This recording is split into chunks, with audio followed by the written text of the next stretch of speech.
ఆధార్ లేనప్పుడు పరిస్థితి ఏంటి, ఆధార్ ఉన్నప్పుడు పరిస్థితి ఏంటి? మీకు ఉదాహరణ చెప్తాను. ఈ రోజున మీరు ఒక కొత్త సిమ్ కార్డు కావాలి, లేదా ఇంకెక్కడికి పోవాలి, మీ అన్ని కాగితాలు ఇవ్వాల్సిన పని లేదు. ఆధార్ నెంబర్ ఇవ్వగానే ఆటోమేటిక్గా సమాచారం దాంట్లో ఉంటుంది, పని అయిపోతుంది సెకండ్లల్లో.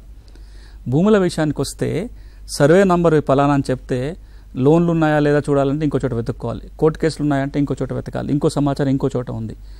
భూమికి ఒక ప్రత్యేకమైన గుర్తింపు సంఖ్య లేకపోవటం వల్ల హద్దు తగాదాలు కావచ్చు, ఇతర భూ వివాదాలు పెరుగుతున్నాయి. రెండోది, ఆ భూమికి సంబంధించిన అన్ని సమాచారం ఒక చోట కేంద్రీకృతం సింక్రనైజ్ చేయడానికి కూడా అవకాశం లేదు.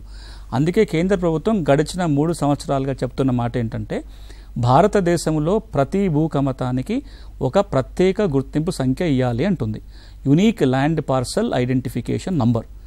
గత బడ్జెట్లో, మొన్న కేంద్ర ప్రభుత్వం బడ్జెట్లో కూడా వాళ్ళు చెప్పిన మాట, యుఎల్ పిన్ లేదా భూ ఆధార్ లేదా భూధార్ పేరుతోటి ప్రతి కమతానికి ప్రత్యేక గుర్తింపు సంఖ్య ఇస్తే ఈ సమస్యలు తీరుతాయి, కావాల్సిన నిధులు ఇస్తామని అంటున్నారు. అది ఇవ్వాలి అంటే చట్టంలో నియమం ఉండాలి. అందుకోసమే ఈ ముసాయిదాలో 2 అంశాలు పేర్కొనడం జరిగింది. ఒకటి, ప్రతి భూ కమతానికి ఒక భూధార్ నెంబర్ ఇవ్వాలి అనేది ఈ ముసాయిదాలో ఉంది.